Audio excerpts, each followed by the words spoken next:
live. Good evening, everyone. Welcome to Bridge TV. Today, or this evening, we have a great guest, a prominent figure in Islamic studies and Islamic history. Historian, writer. It's honor, very great honor to have you with us, Mr. Jebson. What an honor to have you, sir. Thank you for being with us. Thank you. Thank you. Well, we're going to go to the subject straight. First, the tradition of this channel is that the guest tell us about himself. Can you tell us about yourself, where you're from, what you study, and so on? Okay, yeah, I'm just having some sound trouble here. I'm Dan Jebson. I'm a Canadian. At the age of 21 years old, I went to the Middle East. Interested in history. My family were interested in history. I grew up knowing about the ancient history. My father and my grandfather were both very interested in history, and so I had an interest in history. And so in 1979, I arrived in the Middle East. That's about 40 years ago. And I started out with Arabic study and then was moved around into different countries. And my wife and I have lived in Jordan for many years. We've lived in the Emirates. We've lived in Yemen for about 4 years. And I've traveled through the Middle East extensively. During that time, there was people would ask me about, have you read the Quran? And it was challenging. And I said, maybe I should read the Quran, but I want to be able to ask some questions. And so as I went through the Quran, my questions were about when did this take place and where did it take place? And I was interested in the geography of the places and so forth. And during that time, I came across a number of mosques. These mosques, people would tell me, oh yeah, this mosque points to Jerusalem. I said, oh really? This mosque. And then I would be in another place and they would say, oh yeah, now this mosque is a very early mosque. It points to Jerusalem. So that had me very interested to know, well, where are these mosques and how many and so forth. So I began to study Islamic history and I began to look at the geography and tried to put the geography and the history and the archaeology together. And I had a lot of problems doing that. So it was like a self-interest, or you just wanted to go a scientific way? How you want to find out? Did you ever think about joining the Muslim nation and believing in Islam? And no, everyone talked to me, you know, have you submitted, and you know, and do you know about Islam? And I read my Quran, I did all these things, but I had a lot of questions, especially about how does it all fit together. Yeah. In this case, you spent a long time there. Did you learn to speak Arabic? Yes. When I first got there, I did about 2 years of Arabic study. And I discovered I'm not good at learning languages. So it was a lot of work. So, I mean, were you able to read the Quran in Arabic? I'm sorry? Were you able to read the Quran in Arabic? I worked my way through some of it, but I could read it in English and then I could compare and look at the words in Arabic and so forth. Now, my wife did much better than I did, and she was able to really move ahead in the Arabic language. In my studies, I usually use English. Then I can do word studies in Arabic. I can go and look. I have resource people who are very good in Arabic grammar. I can go and ask them, what about this word? What does it mean? Because it should be an Arab who, with Arab language and real good skills in the language to deal with it. And so I have not tried to excel on the Arabic side, but tried to understand the history side. And it means reading through many, many books. And so, for instance, if I'm reading Al-Tabri and I have a question, wonder what this means. I'm reading in English. I can turn to Al-Tabri's history here in Arabic, and I can check the words, and then I can get a hold of my Arab friends, of scholars and people who know Arabic well, and then ask them, how exactly does this word mean? How, can this be translated some other way? So it means I can work with Arabic, but my speaking Arabic is not good, especially after having been back here in Canada for the last 15 years. My speaking has been going downhill. We have lots of Arabic speaking. Can you tell them something that they can make sure that you speak some Arabic? Can you tell them something now?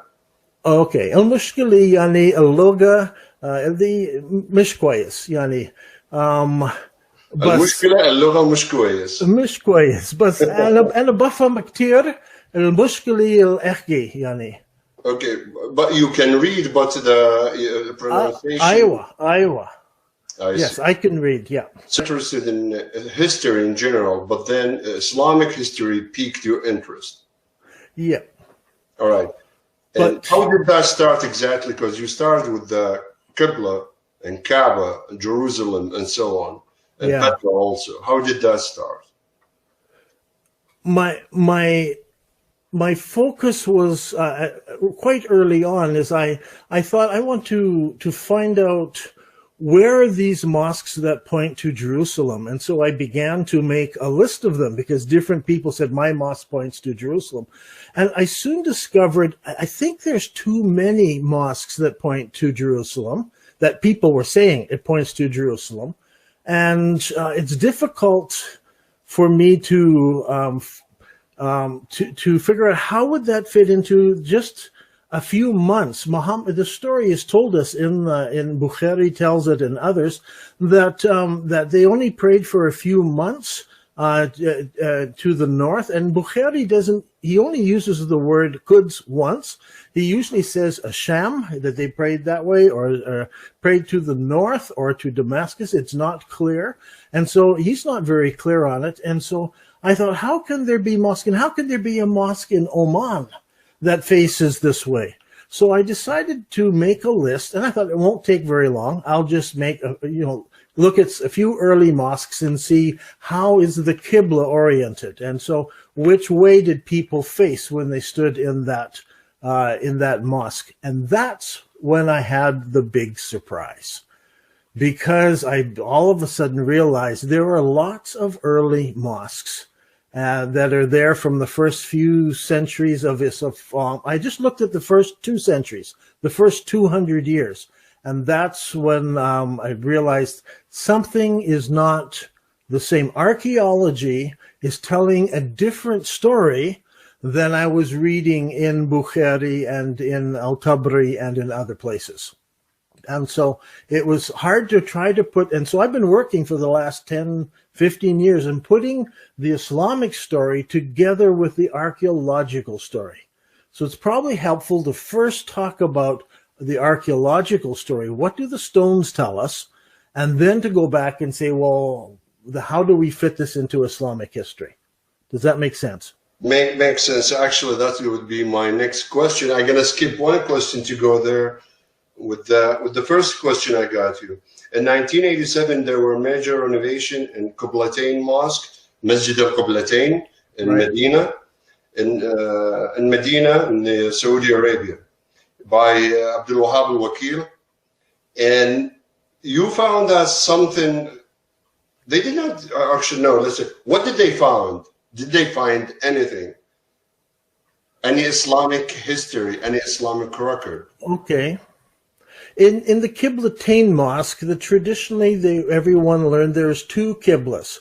One Qibla that faces Mecca and Saudi Arabia, and one Qibla that said faced Jerusalem.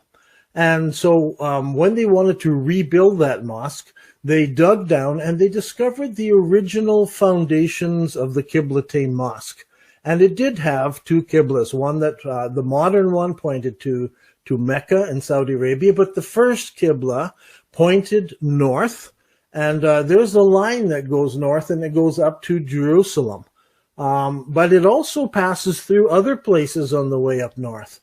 So for me to find out where did the first Qibla point, I needed more than just one mosque. I needed multiple mosques. And so that's when I started doing my research and finding the mosques, find out where did they line up to pray and what angle, where were they facing? And I started lining these up.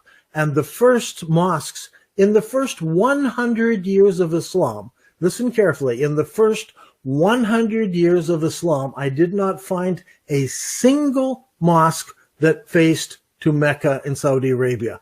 There's not a single mosque in the first 100 years. They all faced somewhere else. And so that's what I found amazing, is that when I started lining these up, and this is from the east, from the west, from the north, from the south, looking at mosques, and they all pointed to one place in southern Jordan. And all those lines come together. And that's what we made the documentary film about. All right, great. Now you're talking about one direction and one city only, which is Petra in Jordan. Yeah, I couldn't believe it when I got it. I couldn't believe this. This can't be true. And so I started working on remeasuring and rechecking everything, checking all of the dates and so forth. So the problem is to find a mosque that has not been torn down and rebuilt. So if there are some mosques, like the Prophet's Mosque in Medina, it has been totally torn down and rebuilt, and so we can no longer tell how that original mosque was. This is, I think, it's really questionable and pique my concern. Why did they demolish the only historic mosque they have there? What do you think? I think it was for size. I mean, the first mosques were actually very small. This is the second largest religion on earth. I mean, why they could have built something next door. Right, but all of these mosques were torn down and rebuilt multiple times. Every 300 or 400 years, the Caliph would come along and let's tear it down and let's build a new one, because the building got old and they wanted it bigger and more impressive.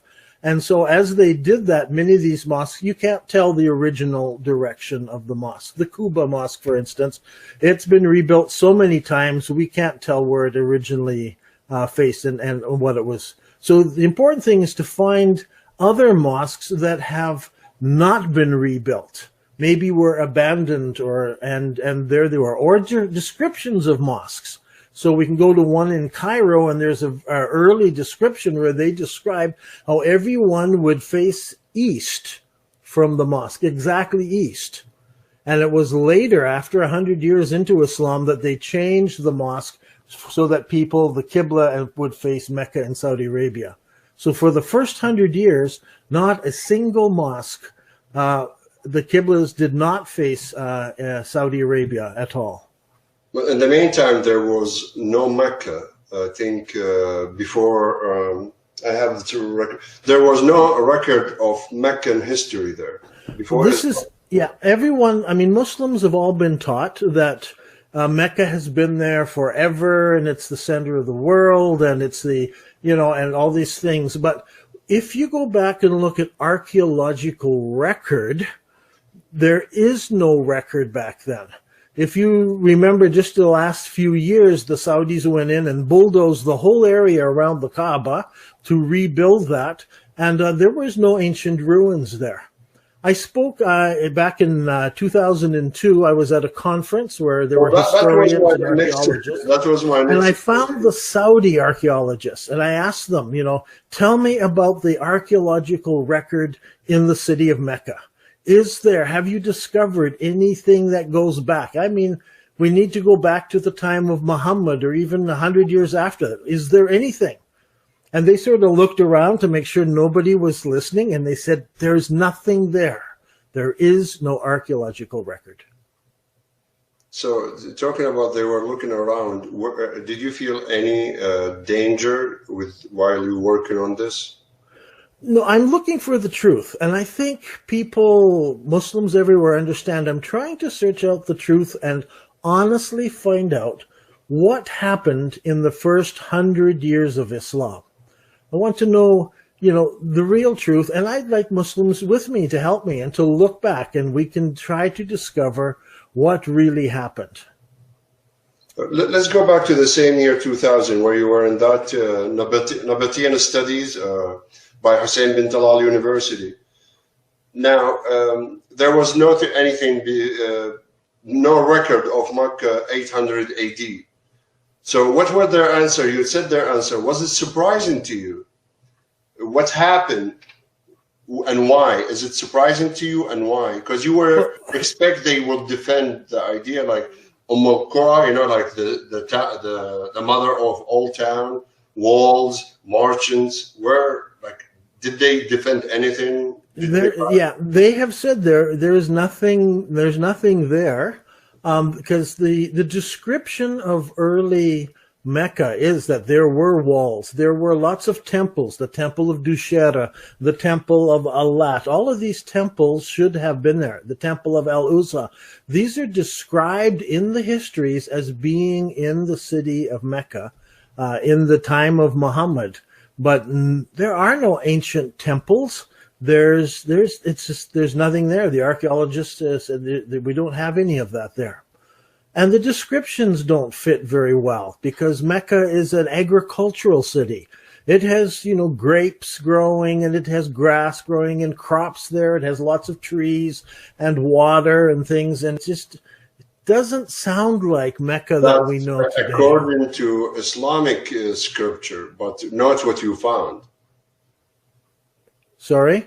That's according to Islamic scripture, not what you found. What you found is all these gardens and grapes and whatever, some elsewhere in Petra, not in Mecca. That's right. If we take the descriptions of Mecca and then we go to the city of Petra, where all the mosques, everyone was facing this place, then you find everything's there. The temple of Dushera is there. The temple of Al-Uzza, it's there. All the agriculture they describe, it is there. All of the descriptions fit in the city of Petra, and they don't. And even the idea of the Thania, you know, these narrow cracks where you come through, this fits Petra. I've asked, where are these Thanias in Mecca, and they don't have them. In the city of Petra, they have sacred stones that were placed all around the sacred area. And they don't have these in Mecca. Come to Petra and we'll show you. They're very huge, large stones that mark out Masjid al-Haram. And this is the area around the outside. So I find, and in the books that we've written and in the videos, we've got now 50 different things that line up with Petra, but not with Mecca. I mean, we could go through topic after topic. Okay. Okay, in which period of history of Islam, Kaaba or Qibla has changed? Why and why? That was a big question. Why did the Mecca get, you know, people started praying to Mecca 100 years later. So what made the change of focus? So what I did is I went back, I took the archaeology. Archaeology gives us dates and gives us times. It's here. And then I came and took Islamic history to put over top so I could see what is happening at the same time. So I said, okay, here's when the change took place. What does Islamic history tell me? I go back, I read al-Tabari, and I discover there's a man named Ibn Zubair, and he is fighting against Damascus, and he says he wants to be the Caliph. Well, they make him the Caliph. And so he is in rebellion. The army comes down from Damascus. And so during that time, the Kaaba gets destroyed. The black stone, the black rock is put onto a wooden stand. And thought, wow, this is right at the time when, you know, this Qibla changed. And here I'm reading this stuff. I read about Ibn Zubair's brother, Musab. He comes and he brings a lot of camels and a lot of wagons and a lot of different things, horses, and to move the people. Now, he doesn't say where they moved them to, but you begin to look through the history. You find in Kufa, the people say to Ibn Zubair, well, we now pray to the same Qibla as you do. That's a strange question. Comment, because Muslims, don't they all pray to the same Qibla? But here he's telling Ibn Zubair, we pray to the same Qibla that you do. And so how did we get that comment? How could some people pray to a different Qibla? Those kinds of things you find scattered through Islamic history. And so we can find bits and pieces. So it looks as if about 70 years after the Hijrah, that is when the rock was moved down to Saudi Arabia. Now, I can suggest why or how it worked. The history won't tell us because it's silent on this subject. But my suggestion is Ibn Zubair, who was in the city of Petra and was rebelling, and we can go to Petra. They used a big manjanik to throw stones up and smash against the Kaaba building. We can find those stones. We can trace that war. All the descriptions of Ibn Zubair being in the capital city all fit him being in Petra, not in Mecca. Did you just mention the word? The stones, the trebuchet stones are still there. So did you just mention the word manjanik in Arabic? I don't know. That's what it's called. Yeah. Okay. No, I want to make sure because I expect to say catapult, but no, great. I mean, I got it. So your Arabic is clear. So okay, Abdullah ibn Zubair. Yes. But also there are studies by so many scholars. They think or they promote that. The fifth caliph, the Umayyad caliph, Abdul Malik bin Marwan, who is the one who created Islam, who has the biggest thing to do with Islam. There was no Muhammad, no the four right-guided caliphs, that all stories, no truth. Can you elaborate on this? What did you find in this history? It's very hard for me to say if a story is true or not. I personally generally take the stories as being as true as they could be. The stories we have come from Al-Tabri and from Ibn Ishaq and others. They were actually trying to write down real history. I don't think they were making things up, but they were under some restraints. If you need to get the history in your mind so that the beginning we have the first caliphs. We don't have anything written down by those caliphs. Abu Bakr and Uthman and Umar, they didn't write anything down. And then we have the caliphs that were in Damascus, Muawiyah and these guys. And again, they personally didn't record anything down that we have records of. What we have comes from the time of the Abbasids. So we're talking 200 or 300 years later. And so now they're writing down the history 300 years later. And I think they were being serious. I mean, Bukhari, he goes around and listens to thousands and thousands of different stories, trying to determine what is correct, what is sahih, and what is weak, and what is strong, and so forth. This whole science developed because they were trying to remember what happened 300 years before. They did not have a written record. Now, Al-Tabri and these others, they could not write anything that reflected negatively on Islam or on the Prophet or on the Abbasid rulers of their time. So they had to go through and carefully pick out. But if there was something that reflected poorly, they couldn't reflect on it.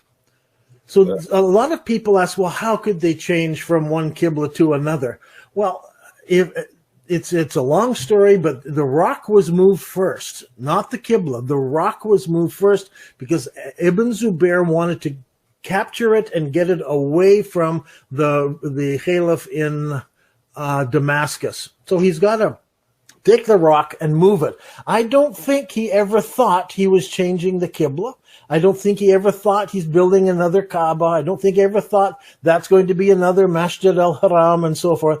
I mean, I think he just put the rock down there and moved some people down there and kept it safe while he's fighting the war.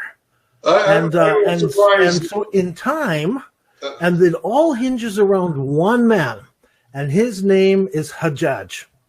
And he is the key guy if you're studying history.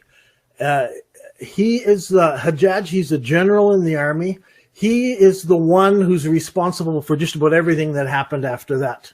And so if you go back and read his story, you'll find a lot about him. Now, Hajjaj, he's the general who sent down from Damascus, and he's been told, now don't kill anybody in the sacred place, don't do anything.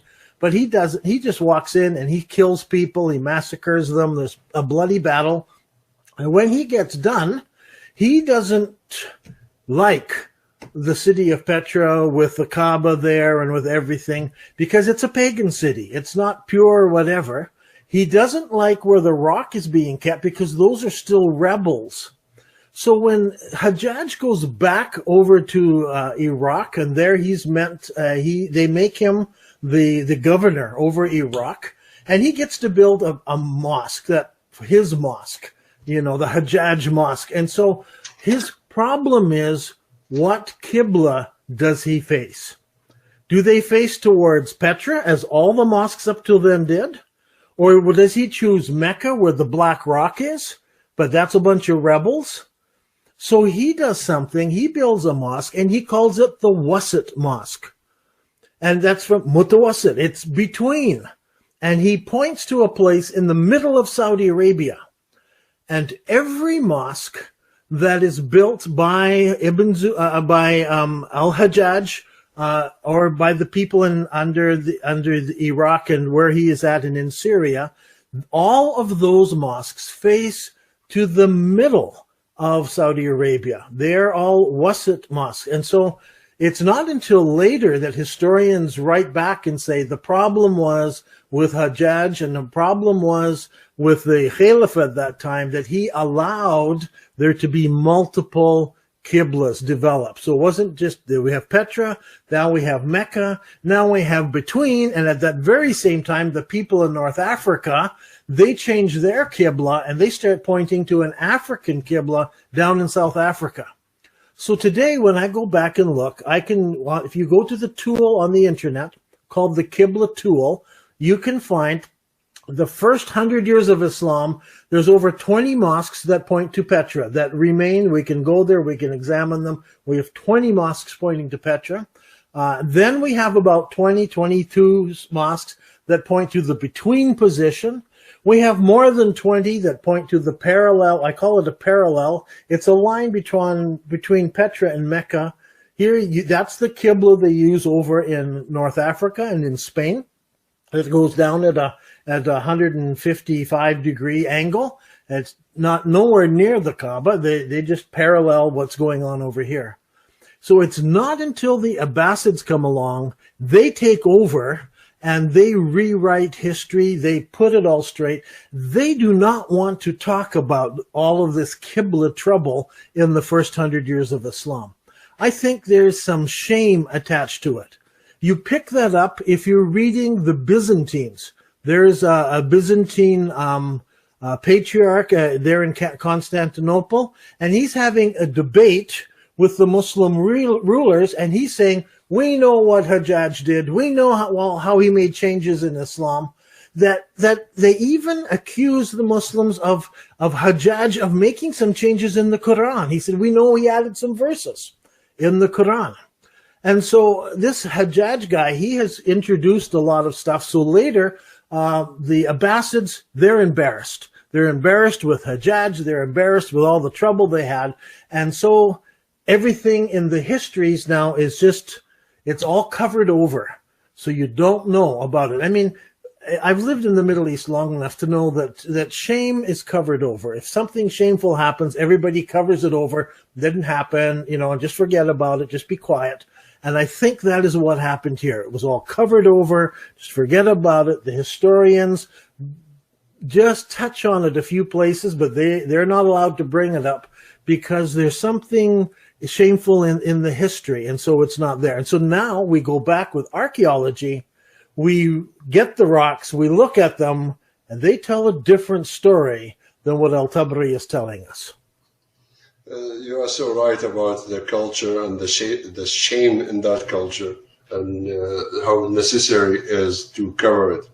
Now, you mentioned, okay, I have several questions now of you. Don't you think it's strange that Muhammad, the Prophet of Islam, and 4 caliphs, they were controlling from Morocco all the way to India?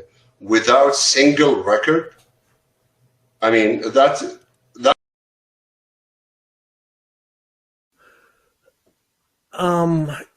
there weren't many records. They weren't writing things down.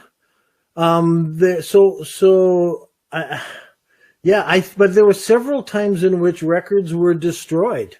You know, when the Quran was being written down, then suddenly one of the caliphs said, well, just burn everything we got and let's go back and start again with just a couple of them. So this burning of literature, it's in the history, it's there, and it's happened several times that things were burned. And so there wasn't very much respect for books or for writing, especially anything outside of the Quran. If it wasn't the Quran, then it had no use. When General Amr went into Egypt, he found a lot of books and a lot of scrolls. He wrote back to the Caliph, said, "What do I do with all of these?" And the Caliph said, "You know, if they are different from the Quran, burn them. If they're the same as the Quran is better, so burn them." So they burned books. It took 6 months for them to burn all the books that they found. That was the Caliph Omar in Alexandria, Egypt, who burned the entire great library in Egypt. Yeah. And the first one you mentioned found were burned. So my point is there is no respect for written materials. And so I don't think, in many cases, I don't think they deliberately did things, but just as they came in and they conquered and they looted and took things, books didn't have any respect. And so we don't find a lot of the record. And so that's why we had to have people like Al-Tabri and Ibn Ishaq try to go back and put the history together and to ask, do you remember what your grandfather told you, that you're from your father and your grandfather and your great-grandfather?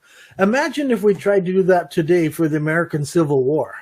Nobody's alive, but we tried to figure out what was this war about, and all we had to do was go back and ask questions and work our way back. So a lot of things got lost. One interesting, just a little thing I noticed, we are told that in the early days there were some hadiths that talk about Muhammad giving sermons in a Roman bathhouse. And when Bukhari came along, he said that can't be true. There's no Roman bathhouse in Mecca. So they got rid of and destroyed all of the sermons of Muhammad that were in the Roman bathhouse. Now, when I went to Petra, and there we find the actual Kaaba building, and there we find the trebuchet stones where they knocked it all down. What's right beside the Kaaba? I mean, there's a temple, there's other things, but right near it is a Roman bathhouse.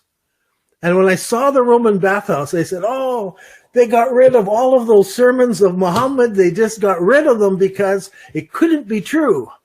And so this is the problem. 300 years later, they're trying to decide what is correct and what isn't. What is a strong hadith and what is a weak hadith? And they couldn't tell, the same as I couldn't tell you what's a strong hadith or story about the Civil War in America and what isn't, because without having actual accounts of people there who remembered, it's very, very difficult to put those things together.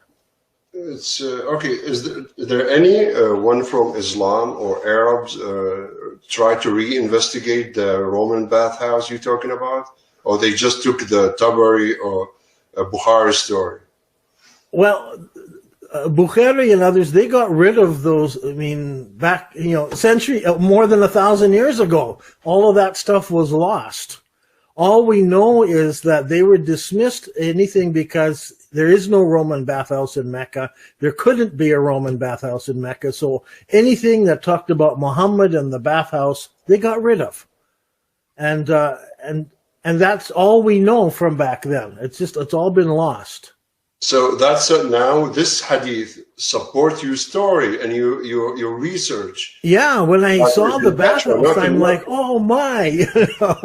Bukhari got destroyed well, I don't know if he destroyed them. He just ignored them, and nobody collected those hadiths because they couldn't be true. Were anyone from Islamic scholars, countries, any Islamic thing, were interested in your founding, in your research? what you found about the Roman bathhouse? Well, I can't do anything more about the Roman bathhouse except to notice that it was there.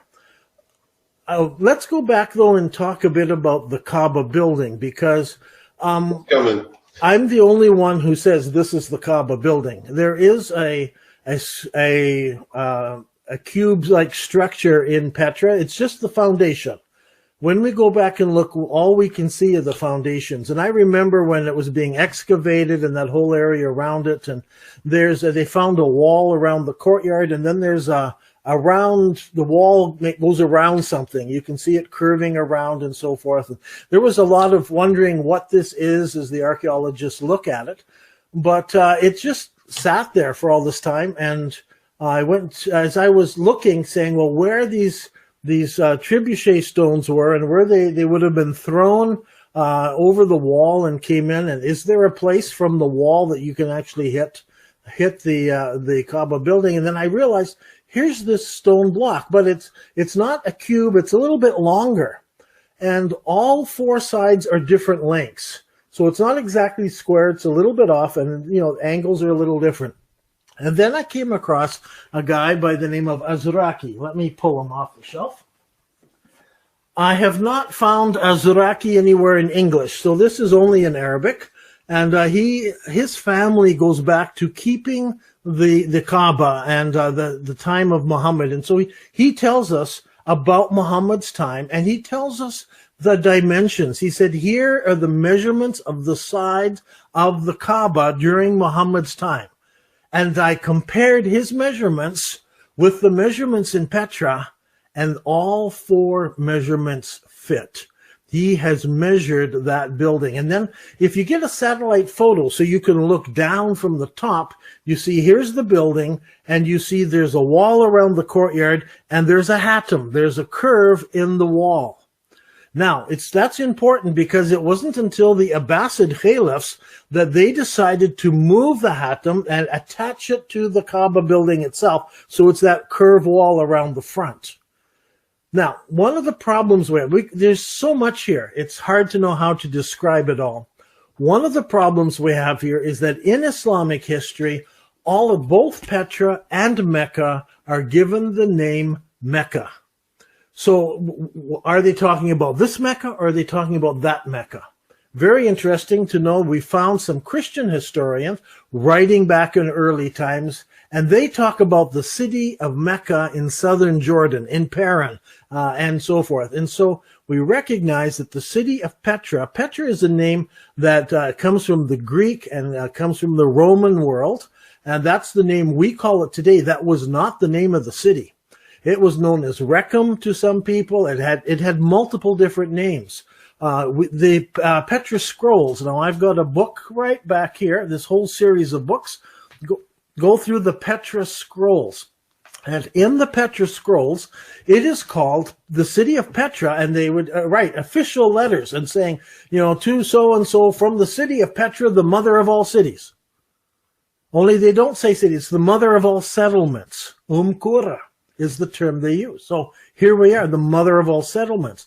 It is, it's all the names that are described to the city of Mecca are actually all found in history referring to the city of Petra.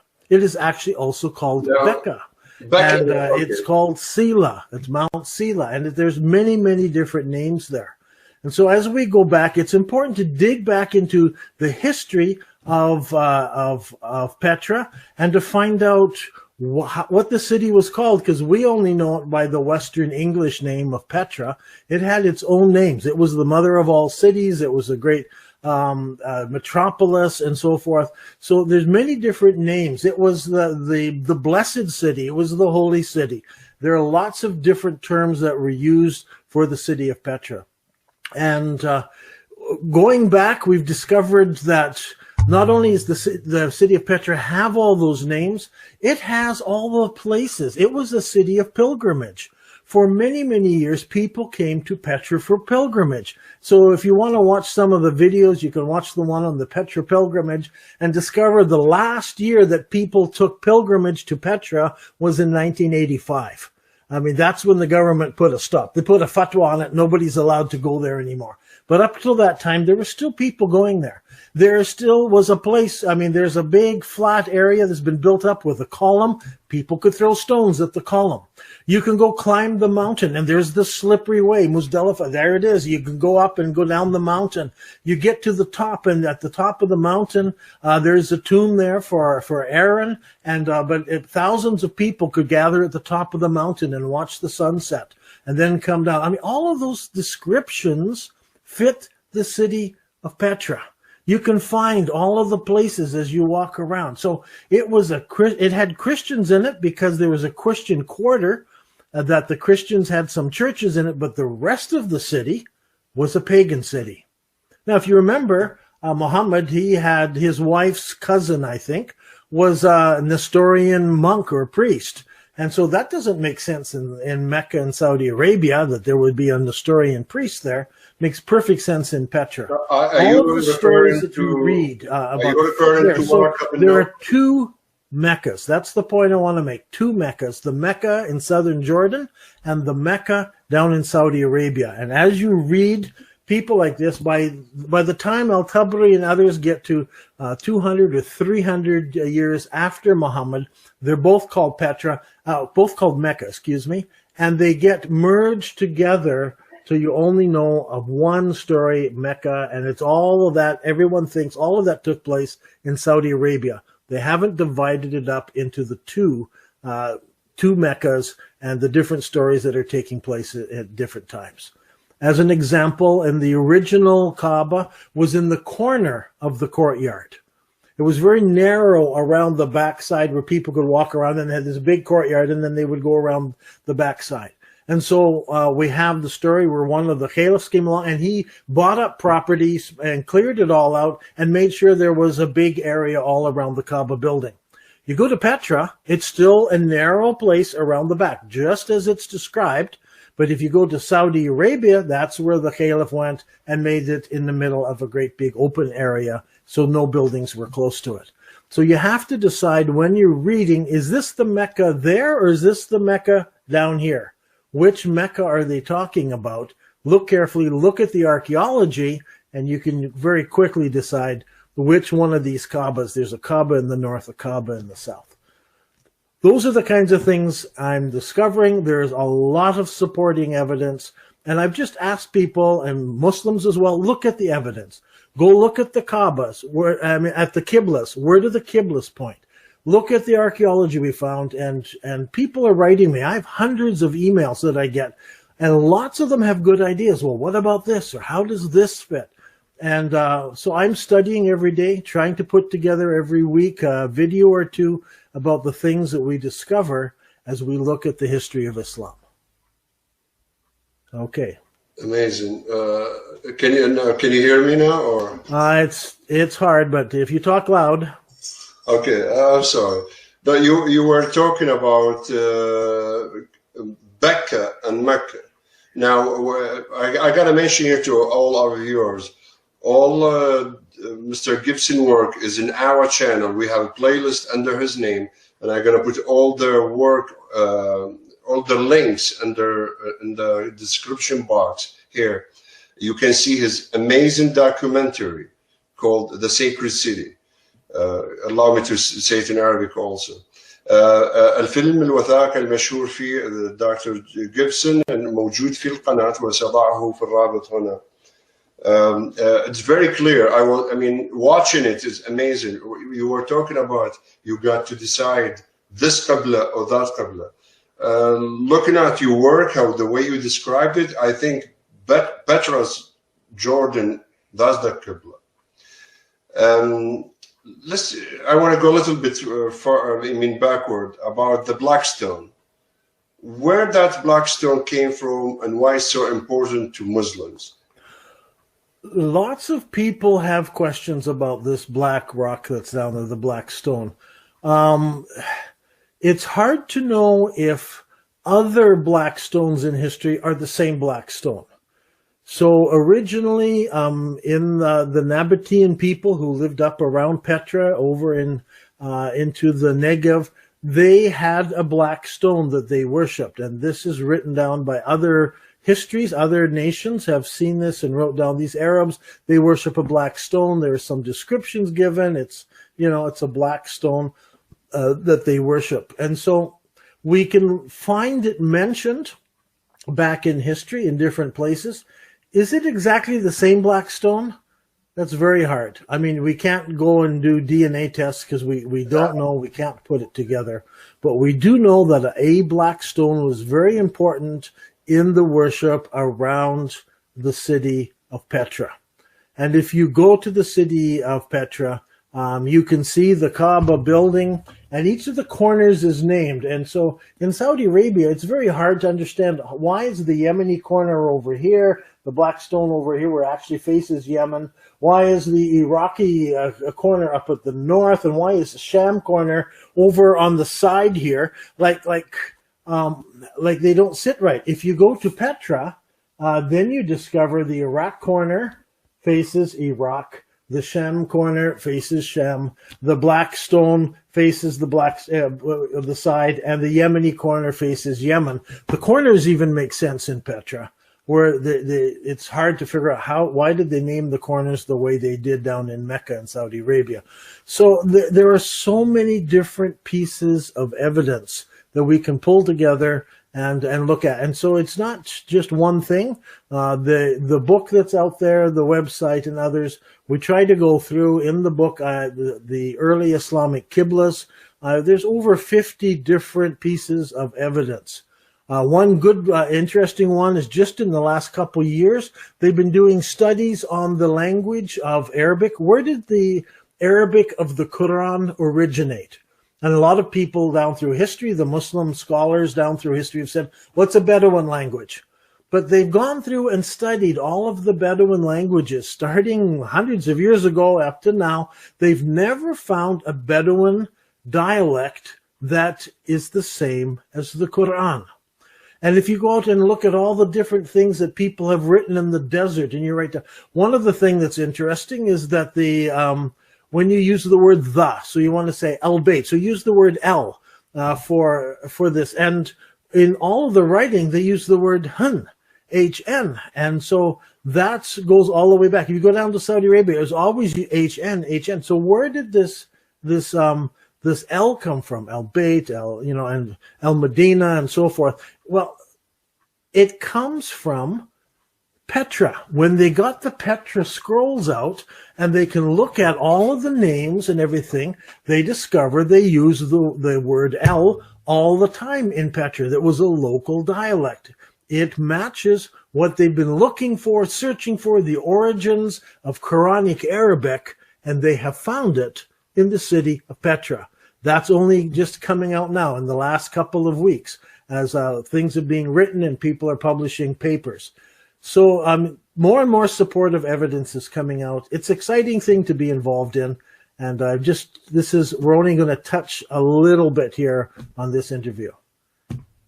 Another question. Well, yeah, no, this is supporting your story, your theory, 100%. All the time. I just find out there's new stuff all the time. I'm waiting for something big to come to say, no, it couldn't be. I'm all wrong. It can't happen, and so forth. But I mean, see, some people come along and say, well, what about Zamzam? Okay, the well Zamzam. It's there in Mecca. Well, let's go back in history. Where did the name Zamzam come from? ZMZM. It's not an Arab name, Zamzam. Okay, so if you go back in history, you will read that there were a group of people known as the Zamzimians. And where did the Zamzimians live? They lived in Mount Seir. Mount Seir is the early name for the mountains where Petra is. So if you want to find the well of the Zamzimians, you find it in the city of Petra.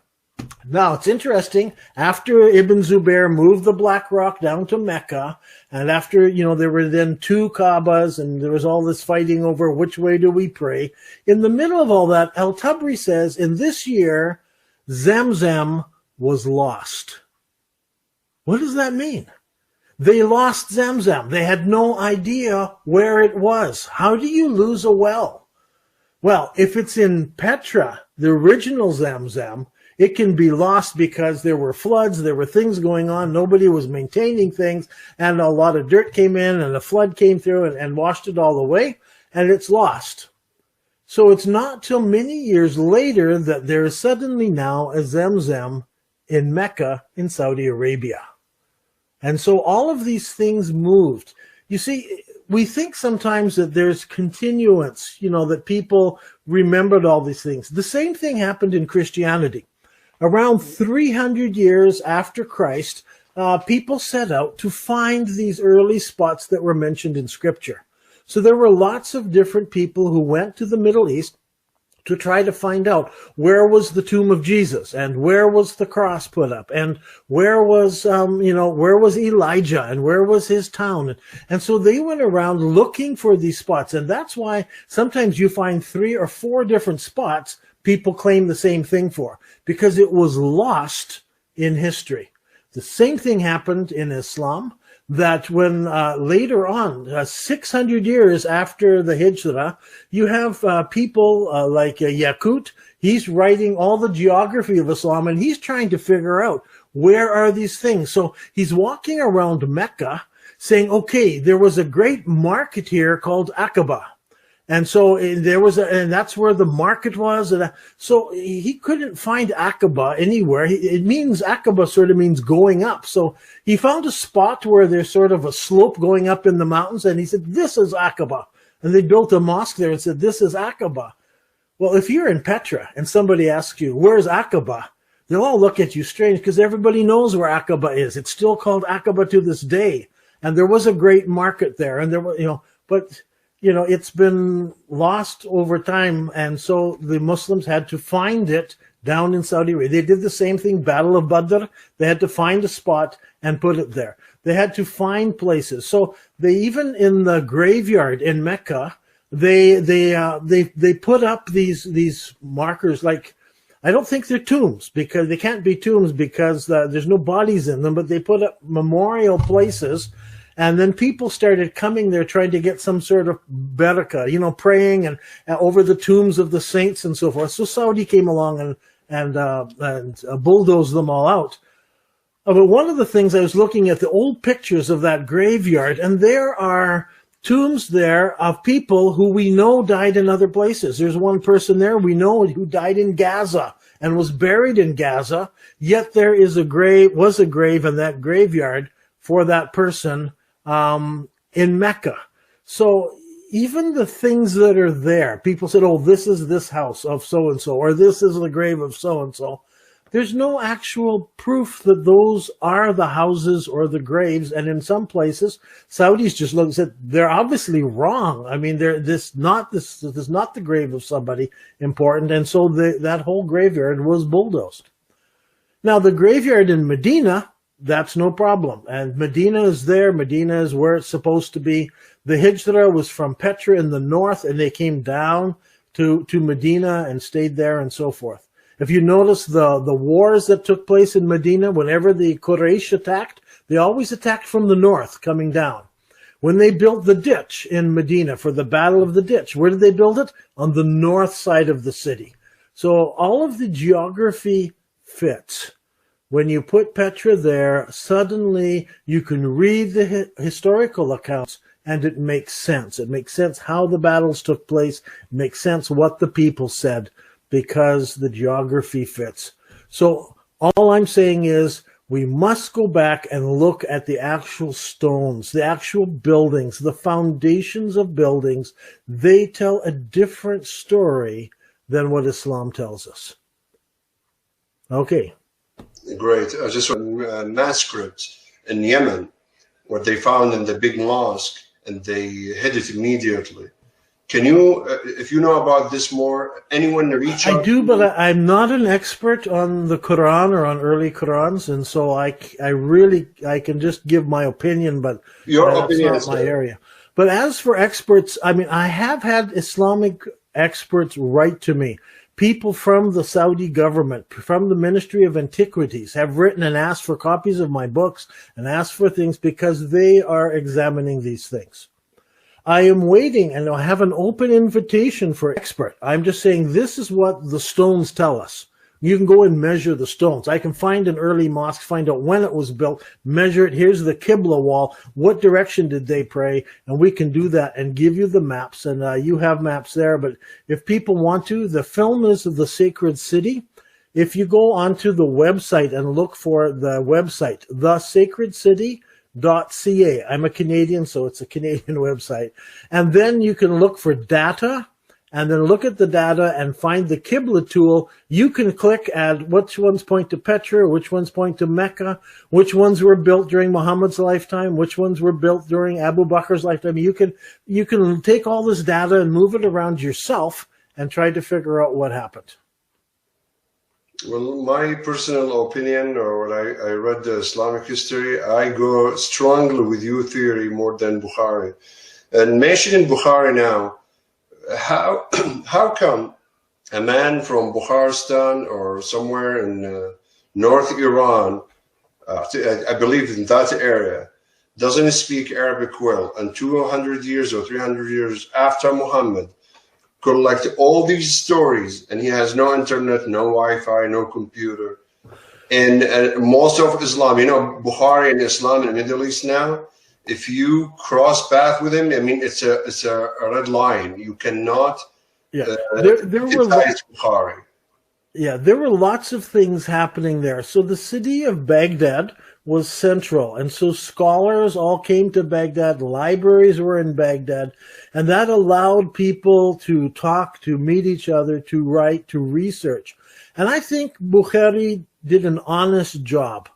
I mean, when he talks about what direction did they pray, what direction did Muhammad pray before he, faced Mecca and Saudi Arabia, or Mecca, just the city of Mecca, he only mentions Al-Quds once, as far as I remember. Maybe it's twice, but he mentions Sham, praying towards Sham and so forth. He does give us a variety of different things that people say. And so we can't just go back and quote one, because there's several. The same thing with Al-Tabri. I have a lot of respect for Al-Tabri. Just as an example, when the question comes up, which son did Abraham take with him up to the top of the mountain to sacrifice? If you're reading Al-Tabri, you'll come and you'll see he has a whole page, 10 different people and all the stand there, all the who heard it from who and so forth. And he has a whole page, 10 of these down, and they all say it was Ishmael. Turn the page, and he'll give you another 10, and all important people are all in this snad, that's the way I want to hear, and who are all there, and they said it was Isaac. Okay? And he doesn't tell us one or the other. So some people will come and say, well, Al-Tabri says this, but Al-Tabri is very fair. You turn the page and then you'll discover he also gives the other side of the story, and you could go and look at both, but he doesn't take sides in the argument. He just says this is the way it was. So, I mean, he's trying, I read these guys, I think they're trying to be truthful, but they have problems because they're 300 years late, and they cannot say anything against the Abbasids. They cannot say anything against that would dishonor the Prophet. They cannot say anything that might in any way dishonor Islam. And so now they're trying to give the history, but they have to, it's a whitewashed history. It has to be, not giving any bad image whatsoever in it. And so you have to remember that when you read them. Yes, actually, this is the question I want to ask you about, because in several occasions, you were talking about Islamic historian misunderstanding and said, quote, there was not deliberate falsehood. It was misunderstanding what happened during the founding years of Islam. And that's end of quote. Where Muslims, historians, and scholars were making honest mistake or deliberately. And you mentioned twice, you said they were honest. Right. But I really don't think they set out to lie to us. I really don't. Because they weren't making up stories. You see, lies can be easily uncovered. I think they were honestly presenting what they thought at the time. That's the way I read history. When I read Strabo, who's a Roman historian, he's trying to present the history that he knows and he saw at the time. So I have to understand that's Strabo's perspective, but he's trying to be honest. Now, he did live in the home of a Roman general, and the government gave him money. So, I mean, okay, he doesn't say anything bad about Rome. Rome was wonderful and glorious because he's being paid by the Romans. But he's not making things up, but he's coloring things. And so as we read Islamic history, it was colored in different ways. Words were carefully chosen, what they said or didn't say. But I don't get the feeling that they were out there to make up stories and to make up lies. I think people at that time really believed these things. This is the stuff they had heard. This is the stuff that the historians wrote down. It's not like somebody's coming along and saying, I'm going to mislead all these people. I'm going to make up all these lies. I don't think that's what happened. But I think because the historians are so late, they are writing down at that time what they've heard from people. And I don't think anybody started way back at the beginning and said, let's make up a big lie and see who we can fool with this. Because that is not the way it happens. It usually happens without intention. I'll give you an example. Almost every American I meet tells me that when Christopher Columbus was going out to discover America, he was afraid of sailing off the edge of the world and falling off because they believed the world was flat. Now, there are lots of historians, and there's at least 2 PhDs that I know, or theses anyway, that I know, that people have done this thing. Where are the flat earth people? You know something? They didn't exist. So where did that story come from about falling off the edge of the world? It comes from a guy named Irvin Washington who wrote a novel. He wrote a novel back in the 1700s on the life of Christopher Columbus. But he needed somebody to be against Christopher, somebody to oppose him. So he invented the flat earth people, and they're afraid he's going to fall off the edge of the earth. He invented them in a novel, but today in America, I don't know, 80-90% of the people will tell you that Christopher Columbus was afraid of falling off the edge of the earth. It's in our history books. And it's not true, but Irvin Washington didn't set out deliberately to fool America. He just created some part of his story to fit the rest of it. It was a good story, but he added something. So when I read the Islamic history and it says so-and-so told it to so-and-so, who told it to so-and-so, who told it to so-and-so, my question is, did the story get a little bigger every time the story is told? Because that's the way I hear stories. My friend goes fishing and he caught a fish this big. By the time it gets around to everybody's telling me he caught this giant fish, because the story gets bigger. It changes a little bit. And so when I read Al-Tabari, when I read Bukhari, I understand they're trying to figure out history.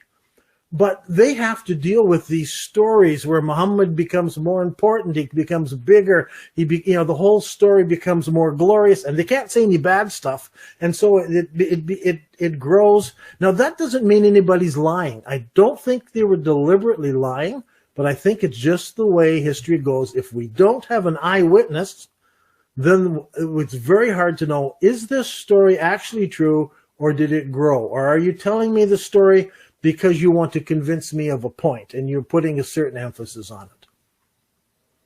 I agree. Somehow they were beautifying the history, and a lot. We all do it. We all do it. Yeah, but the exaggeration also, Mr. Gibson, we do at the channel here in Arabic.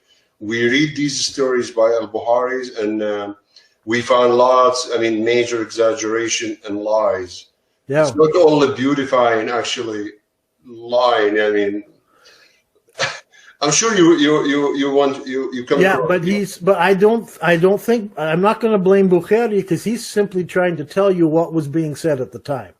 So just what they call it, the Chinese. There's a name to it after following you so long, and well, you see, this is where it moves away from the stones of archaeology, and now we're talking about what could this be, what could that be. Yes. And that's where I like to keep going back to the stones and say, what do you do with all the mosques in the first 100 years of Islam pointing to Petra? What do you do with that? What do you do with Hajjaj, who's building a between mosque? And he's got over 20 mosques that point neither to Petra or Mecca, just point in the middle of Arabia. What do you do with the parallel mosques in North Africa, where they're all pointing down into South Africa? They're all very similar. I mean, and then why did the Abbasids come along and everything after that is Mecca and Saudi Arabia?